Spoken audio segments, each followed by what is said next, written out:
बिहार उनका बाप का है।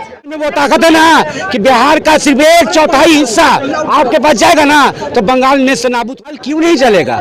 अरे बंगाल इस हिंदुस्तान का हिस्सा है और हिंदुस्तान में एक बेटी का रेप करके मार दिया। ऐसा होना चाहिए कि बलात्कारी का गर्दन काट देना चाहिए, चोरी करने वाले का हाथ काट देना चाहिए। अगर तुम गलत नजर किसी माँ बेटी पे देख रहे हो तो तुम्हारा का कितना बड़ा योगदान है ये हर बिहारी को समझना पड़ेगा। हमारे बिना इंडिया नहीं चल सकता है।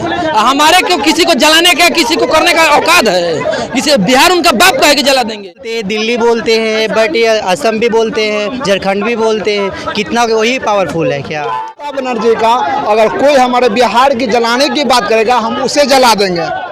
बंगाल जलेगा तो बिहार भी जलेगा, ये बात बंगाल की मुख्यमंत्री ममता बनर्जी ने कहा है। आइए हम जनता से जानते हैं कि क्या बंगाल जलेगा तो बिहार भी जलेगा।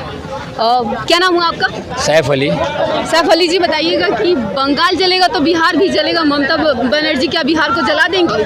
ऐसा कुछ नहीं होगा, बंगाल जलेगा ही नहीं तो बिहार कैसे जलेगा। तो ये बयानबाजी वो क्यों कर रही है? वो बयानबाजी एग्रेसिव में कर रही हैं। एक मुख्यमंत्री को ऐसा बयान नहीं देना चाहिए जो देश के संविधान के भी खिलाफ है कि आप। और बंगाल कैसे जलेगा? आप एक अच्छी मुख्यमंत्री हैं, एक अच्छी एडमिनिस्ट्रेटर हैं, आपके पास पुलिस बल है, जनता का आपके पास समर्थन है, तो कौन आपके बंगाल को जला देगा? हाँ, उनका कुछ मनोबल हाई रहता है। पिछले चुनाव में महागठबंधन के लोगों ने कुछ उनसे सीट मांगी कांग्रेस के लिए, सीपीआई सीपीएम के लिए, तो उन्होंने किसी से समझौता करना मुनासिब नहीं समझा और उसका नतीजा ये हुआ 48 सीट के पश्चिम बंगाल में वो करीब 19 सीट हार गई। जनता प्रधानमंत्री से इस्तीफा मांग रही है, इसमें क्या कहेंगे? कौन सी जनता? कहाँ की जनता? बंगाल की जनता ममता बनर्जी से इस्तीफा मांग रही है। ममता बनर्जी से इस्तीफा मांगने वालों की संख्या क्या है? कितने हजार? पूरा बंगाल मांग रहा है। पूरे बंगाल लोग में आप कहाँ का ऑडियो दिखाइए, वीडियो दिखाइए, कितने लोग उसके लिए। आप डेली खबर देख रहे हो तो आपको पता चल गया होगा। उनका हस्ताक्षर अभियान तो होगा लोगों का, जो इस्तीफा मांगने वाले लोगों का। कितने 14 करोड़ का पॉपुलेशन है वहाँ, कितने लाख मांग रहे हैं उसमें इस्तीफा, इसकी तो गिनती दीजिए। जनता मांग रही है इस्तीफा, ये जनता मांग रही है। वो जनता में विपक्षी दल के लोग भी हैं, विरोधी दल के। हम भी रोज मांगने लगते हैं नीतीश कुमार जी से इस्तीफा हर मुद्दे पर, तो हमारी संख्या कितनी होती है निकलने वालों की। तो क्या एक मुख्यमंत्री को इस तरह का टिप्पणी करना, इस तरह का हिंसक बात करना शोभा देता है? मैं तो पहले कह दूंगा मैं उनकी इस बातों से सहमत नहीं हूँ। एक मुख्यमंत्री को ऐसा नहीं बोलना चाहिए। उन्होंने किसी को किस आवेश में बोला, किस विषय पे बोला कि बंगाल जलेगा तो बिहार भी जलेगा, यूपी भी जलेगा, मैं जलाऊंगी या जलेगा, ये शब्द क्लियर नहीं है। लेकिन किस विषय वस्तु पे बंगाल जलेगा तो कैसे जलेगा? बंगाल में उनके पास एक बड़ा वोट बैंक है, एक बड़ा सपोर्ट, समर्थकों का एक बड़ा ब्लॉक है, जो जब चाहे बीजेपी को वहाँ, अगर प्रशासन वहाँ सहयोग करे तो बीजेपी का नामो निशान मिट जाएगा। पश्चिम बंगाल के अंदर इतने उनके वर्कर हैं, इतने उनके समर्थक हैं, और प्लस पुलिस प्रशासन अगर सहयोग करे तो ऐसे लोगों को तो रोड पर मार के हुगली नदी। हिंसा कहीं ना कहीं लोगों को मुद्दा चाहिए, मुद्दे से हिंसा फैलती है। मुद्दा एक लड़की का बलात्कार हुआ, उसका वो किस परिस्थिति में हुआ, क्यों हुआ, वो सीबीआई अपने स्तर से उसकी जांच कर रही है। हर रोज ब्रीफिंग दे रही है सीबीआई, क्या हुआ, ये लाई डिटेक्टर मशीन पे क्या हुआ, सूरज ने क्या। तो वो बताया जा रहा है कि सबूत मिटाने का कोशिश किया गया। सबूत मिटाने की कोशिश किया तो सीबीआई की रिपोर्ट करेगी ना। ये बीजेपी वाले कौन होते हैं पता करने वाले कि सीबीआई जो सबूत है उसको नष्ट किया गया? जब सीबीआई का इंट्रोगेशन है, सीबीआई कहीं ना कहीं केंद्र सरकार की एक बड़ी एजेंसी है, अगर सीबीआई सबूतों को नष्ट किया तो रिकवर करना जानती है वो। ये बेवजह का इल्जाम लगाया जा रहा है कि सबूतों को नष्ट किया जा रहा है। मुख्यमंत्री जो है बंगाल की, वो कह रही हैं कि बंगाल जलेगा तो बिहार भी जलेगा, इस पे क्या कहना चाहिए?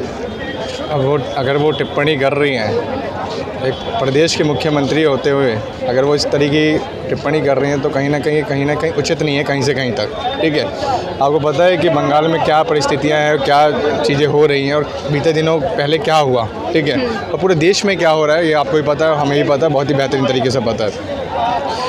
और जो हुआ है वो किसी की भी बहन, किसी की बेटी, किसी के साथ नहीं होना चाहिए उस तरह की दरिंदगी। ठीक है, मेरा ममता जी को स्ट्रिक्टली एक्शन लेके अपना मुख्यमंत्री वाला फेस दिखाना चाहिए जनता को।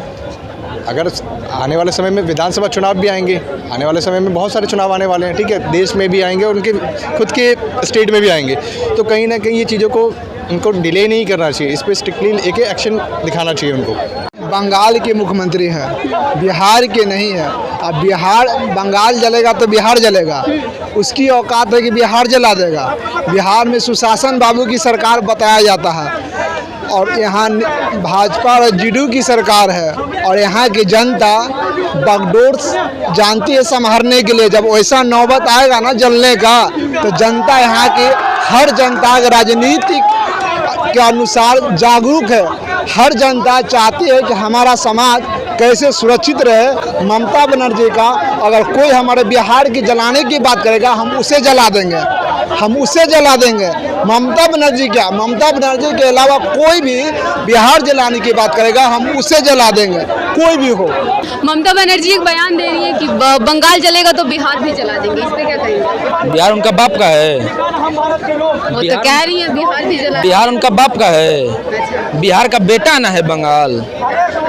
लेकिन वो इस तरह का बयान दे रही है। एक बिहारी 100 पर भारी है, जो को बिहारी को तो गिनती कर लीजिए। तो बिहार बोलते हैं, उड़ीसा बोलते हैं, दिल्ली बोलते हैं, बट ये असम भी बोलते हैं, झारखंड भी बोलते हैं। कितना वही पावरफुल है क्या? और 80% कोई भी नहीं है।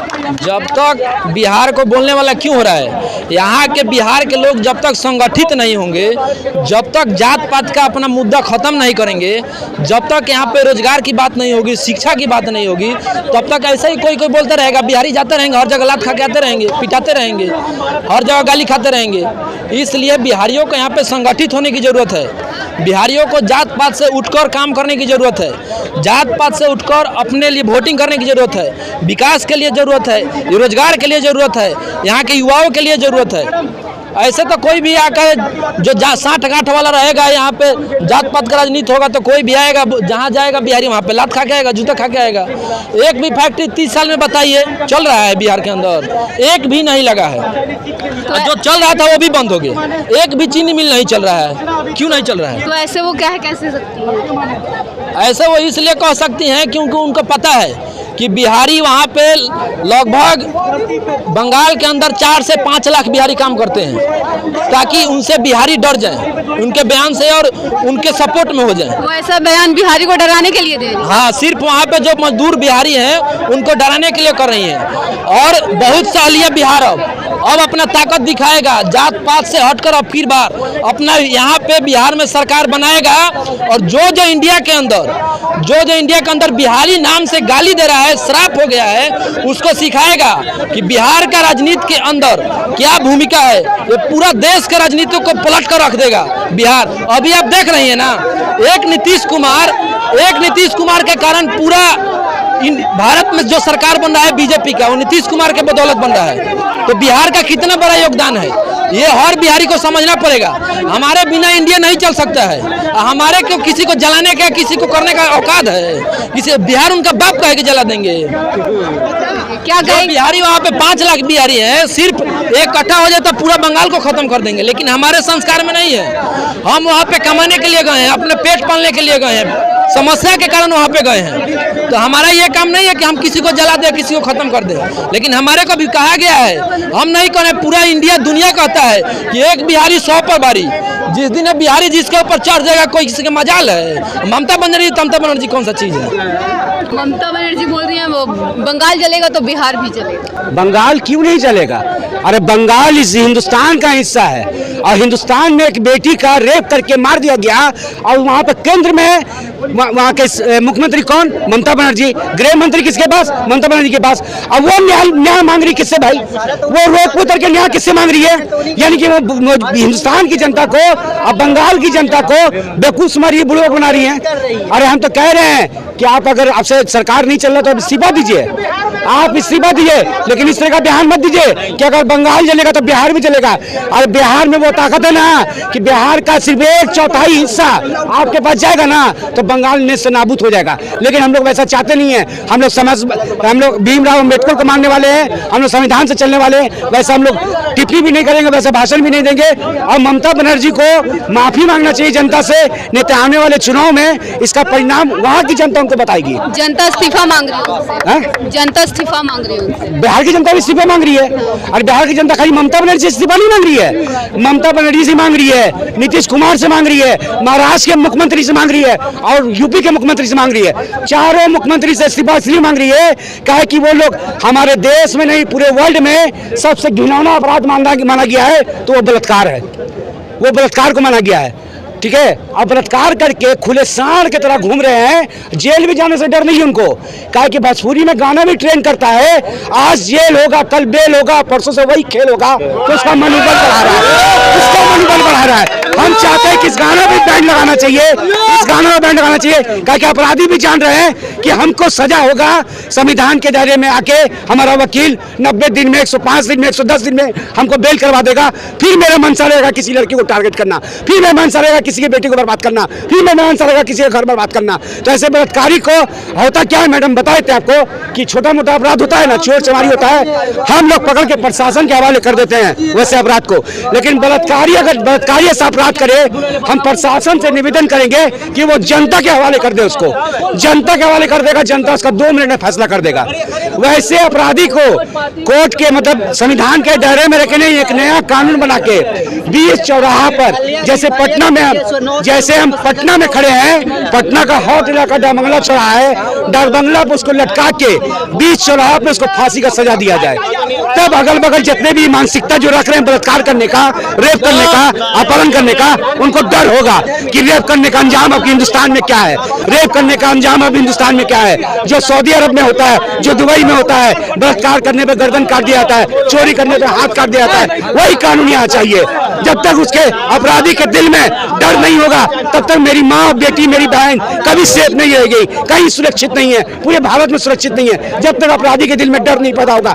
डर ऐसा होना चाहिए कि बलात्कारी का गर्दन काट देना चाहिए, चोरी करने वाले का हाथ काट देना चाहिए, अगर तुम गलत नजर किसी माँ बेटी पे देख रहे हो तो तुम्हारा आंख निकाल देना चाहिए, वैसा कानून होना चाहिए, तब देखिए अपराधी अपने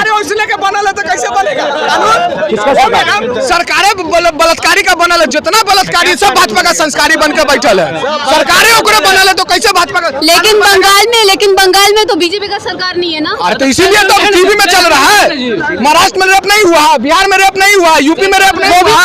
सुनिए कुछ नहीं, जिस तरह से बंगाल में एक मिनट सुन लो, बंगाल में जिस तरह बंगाल की बेटी थी हिंदुस्तान की बेटी थी, मुजफ्फरपुर की बेटी भी हिंदुस्तान की बेटी थी, औरंगाबाद की बेटी भी हिंदुस्तान की बेटी थी, यूपी में जो छात्र को मारा गया और बलात्कार करके मार दिया गया वो भी हिंदुस्तान की बेटी थी, लेकिन वहां पर बंगाल में इसलिए नहीं है क्या कि वहां भाजपा सरकार नहीं है, इसलिए वहां विरोध इतना ज्यादा है, इसलिए बड़े जितने भी चाटुकार पत्रकार गोदी मिसलेट नेशनल मीडिया भी जितना है उसको हाईलाइट कर रही है। अरे बिहार का जो हुआ है, 5 लोग जाते हैं घर में, उसके घर में जाके बोलते हैं कि आपकी बेटी कहाँ है, सोचिए कितनी मौत मरी, आप गिन लीजिए। पहला मौत उसकी माता का, पहला मौत किसकी बेटी के आंख के सामने उसकी बेटी को उठा लिया गया, पहला मौत उसकी माता जीते जी मर गई।